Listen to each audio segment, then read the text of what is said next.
Rumah Pemilu kembali. Saudara, nama Bupati Kendal Diko Ganinduto kian mencuat namanya maju di Pilgub Jawa Tengah usai meminang selebritas Raffi Ahmad. Tak mau terburu-buru, Raffi meminta waktu menjawab pinangan Diko maju di Pilgub Jateng usai menunaikan ibadah haji. Lalu benarkah menggayat pesohor jadi strategi mendulang suara di Pilkada? Jurnalis Kompas TV Farida Amalia berkesempatan berbincang dengan Diko dan berikut liputannya.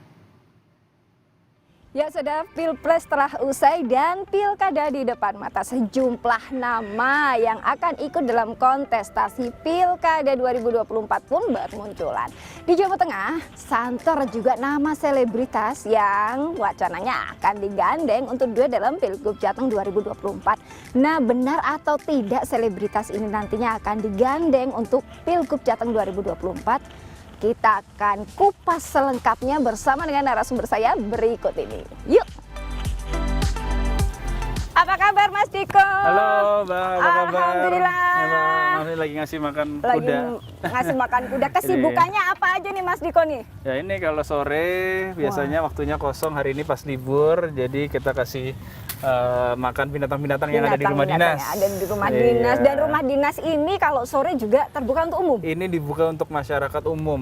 Jadi biasanya kalau agak sorean jam 4, jam 5 itu rame. Sampai ratusan warga ngajak anaknya, biasanya ngasih makan anak, terus juga anak-anaknya ngasih makan binatang. Jadi kita bikin kayak mini zoo. Seru sekali ya di sini. Ini pemirsa sekalian kalau berjalan, kalau melewati Jawa Tengah, keliling Jawa Tengah itu setiap titiknya itu banyak sekali baliho-balihonya Mas Diko, Mas Diko, Mas Diko. Dan yang paling viral ini yang bikin netizen, pemirsa netizen di sana juga penasaran, ini Mas Diko menggandeng Raffi Ahmad. Nah kan pemirsa penasaran nih, ini gimana kok bisa Mas Diko menggandeng Raffi Ahmad? Ceritanya gimana sih Mas? Jadi ceritanya Raffi itu kan sahabat lama. Ya.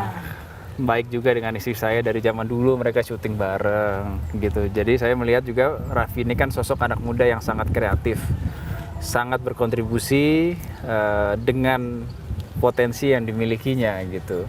Dengan bagaimana mengembangkan UMKM, industri kreatif, kemudian anak muda, pengusaha sukses, entertainer yang sangat sukses juga gitu. Jadi saya awalnya itu melihat bahwa saya memiliki kesempatan punya teman, punya sahabat Mas Raffi yang punya potensi untuk mengembangkan UMKM, industri kreatif dan anak muda di Jawa Tengah. Dan selama ini kayaknya belum ada yang ngajak Mas Raffi nih.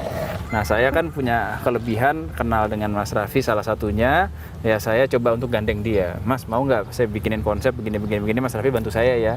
Karena saya melihat di Jawa Tengah ini kita perlu dorong industri kreatif, anak muda sama UMKM menjadi ekosistem Mas. Saya punya konsep Omah Gede. Omah Gede itu rumah perjuangan Diko untuk ya itu tadi UMKM, industri kreatif dan anak muda. Dan akhirnya alhamdulillah mau. Mas Raffi mau, akhirnya kita punya konsep dan sudah kita launching kemarin Omah Gede itu. Tapi setelah kita launching itu malah persepsi masyarakat tuh sedikit berbeda. Iya, menganggapnya saya sama Raffi ini adalah pasangan calon gubernur dan wakil gubernur Jawa Tengah. Itu dia, karena ada gas Jateng itu loh Mas. Ngegas Jateng, maksudnya ngegas Jateng tuh kita ngegas UMKM, industri kreatif dan anak mudanya.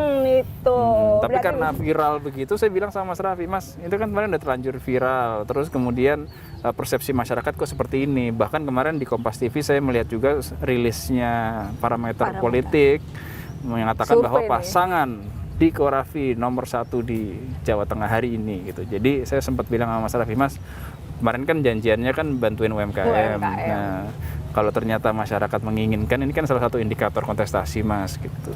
Gimana Mas kalau kita beneran berpasangan nanti untuk Jawa Tengah? Saya bilang begitu, kaget Mas Raffinya.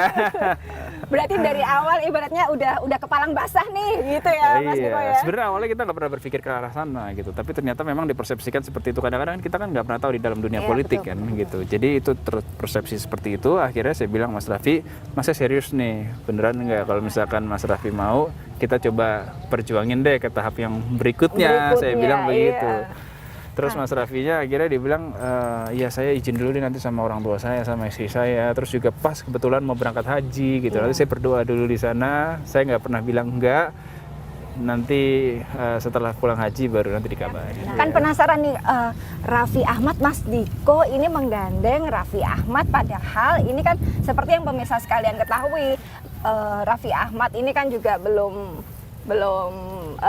Jawa Tengah ya, belum mengetahui seluk-beluk Jawa Tengah secara detail, kurang lebih seperti itu.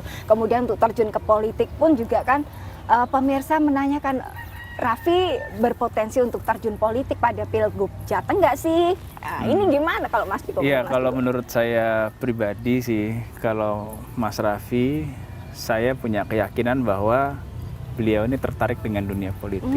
Sangat tertarik.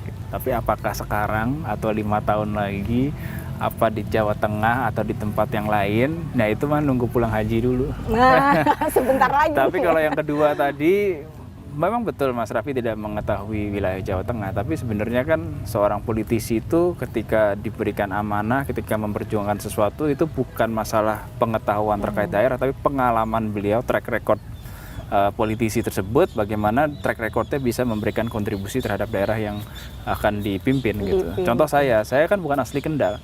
Saya aslinya Purwokerto, tapi diberikan amanah untuk menjadi Bupati Kendal. Jadi apa yang saya lakukan selama ini ya berdasarkan pengalaman track record saya implementasikan di Kabupaten Kendal. Gitu. Udah langsung berarti ini ya, fokus gitu ya Mas Diko ya. Berarti nanti hal pertama yang mau dilakukan dengan misalkan nih, kalau misalkan Raffi jadi ya Mas Diko, apa nih hal pertama yang mau yang dilakukan Mas Diko dan Raffi sebelum daftar KPU? Iya, kalau bicara kontestasi apalagi di tingkat yang tinggi provinsi, ini kan banyak sekali dinamika ya, banyak sekali juga yang harus kita lakukan gitu. Kayak saya misalkan dari Partai Golkar, tentunya saya harus berkomunikasi dengan Ketua Umum Partai Golkar. Kemudian Golkar tidak bisa maju sendiri, kemudian kita harus berkoalisi. Dan banyak elit-elit partai yang mungkin punya kesamaan persepsi dan visi dalam membangun Jawa Tengah gitu. Jadi saya sih sebenarnya hari ini hanya menawarkan diri dulu bahwa ya ini loh yang selama ini saya lakukan 3 tahun di Kendal, ini track record saya seperti ini, kinerja saya seperti ini, prestasi saya, kemudian ini masuk ke dalam survei dan lain sebagainya. Ya nanti tentunya saya juga punya banyak seperti guru dalam dunia politik gitu kan, yang tentunya nanti ini akan menjadi bahan diskusi seperti Mas Gibran. Contohnya Mas Gibran ini kan juga Mas, kalau pemirsa sekalian, Mas Gibran ini kan juga salah satu panutan saya dalam berpolitik dan juga menjadi salah satu yang saya mintain masukan, saran gitu. Jadi biasanya saya suka diskusi dengan beliau juga sebagai teman, sebagai sahabat gitu, diskusi. Jadi banyak hal yang memang ini sangat berpengaruh dalam kontestasi apalagi di wilayah provinsi Jawa Tengah. Ya pemirsa itu kan Mas Diko, ini kalau Mas Diko tadi kan kalau misalkan Raffi Ahmad duet dengan Mas Diko, kalau misalkan Raffi tidak jadi duet dengan Mas Diko kira-kira ada pandangan lain nggak siapa yang nanti akan duet dengan Mas Diko? Yang pasti kepala daerah itu, kepala dan wakilnya itu harus saling melengkapi, itu yang pertama. Yang kedua harus memiliki persepsi yang sama dalam visi dan misi. Kemudian yang ketiga harus punya chemistry. Jadi sebenarnya nggak harus Mas Raffi, tapi siapapun itu selama memiliki chemistry, kesamaan persepsi dalam membangun, kemudian saling melengkapi, ya saya rasa masih banyak yang lain. Kalau melihat dari hasil survei kan terakhir sebagai calon gubernur kan saya nomor 3. Mas Diko, berarti Mas Diko ini punya kriteria khusus nggak untuk pendamping nanti? Adalah sebenarnya. Setidaknya klik, solid nanti dan saling melengkapi. Iya, kalau saya itu tadi sih, saling melengkapi, kemudian punya chemistry dan punya persepsi yang sama dalam visi dan misi. Meskipun nanti ibaratnya kalau politik itu kan ada dikawinkan secara politik ya Mas ya, karena kan koalisi nih antara Golkar dengan partai-partai. Iya, betul. Nah, kalau menurut Mas Diko sendiri PR di Jawa Tengah itu apa sih Mas? PR di Jawa Tengah itu sebenarnya yang menjadi aspirasi masyarakat, saya meyakini bahwa kesempatan lapangan pekerjaan. Jadi kalau melihat lapangan pekerjaan, kalau kita ambil ke permasalahan utamanya itu sebenarnya pertumbuhan ekonomi. Jadi kita harus melihat bahwa Jawa Tengah ini sangat kaya alamnya, potensinya. Kita harus punya pemikiran atau kita harus bisa berinovasi untuk memberikan pertumbuhan ekonomi baru. Dan ini ada pertanyaan ini Mas Diko, ini kan kalau Mas Diko maju diusung oleh Golkar, tentunya kan nanti juga ada partai koalisi. Kemudian ini seoptimis apa untuk nanti maju di Pilgub Jateng 2024 di kandang Banteng ini Mas? Kalau kita sebagai pejabat publik harus siap ditempatkan di mana aja. Kalau kita sudah ditugaskan dimanapun, kita harus siap untuk menang. Jadi optimis 1000%. Semua sudah ada Harus yakin persiapan dulu. ya, yakin. Iya, kalau anak Hakul muda yakin. harus optimis. Anak muda harus optimis. Yakin. Nah, kata-kata hari ini untuk pemirsa apa nih Mas Oke, Diko? kata-kata hari ini untuk pemirsa Kompas TV, kita boleh berhenti untuk bekerja, tapi kita tidak boleh pernah berhenti untuk belajar, karena kita harus belajar dimanapun kita berada, apapun posisi kita, berapapun usia kita. Oh, belajar berarti belajar nih to be continue, tidak ada hentiannya ya Mas ya? Betul. Ketika kita berhenti untuk belajar, nah di situ sebenarnya kita mulai karir kita mulai menurun. Jadi apapun posisi kita, dimanapun kita berada, belajar terus. Hidup itu adalah pelajaran gitu tiap ya Mas? hari juga belajar sesuatu baru. Iya, hidup itu adalah belajar. Hidup itu ada pelajar. Matur suwun Mas Terima Diko atas kasih, waktunya. terima Semoga kasih. perbincangan kita ini bisa menjawab rasa penasaran pemirsa sekalian.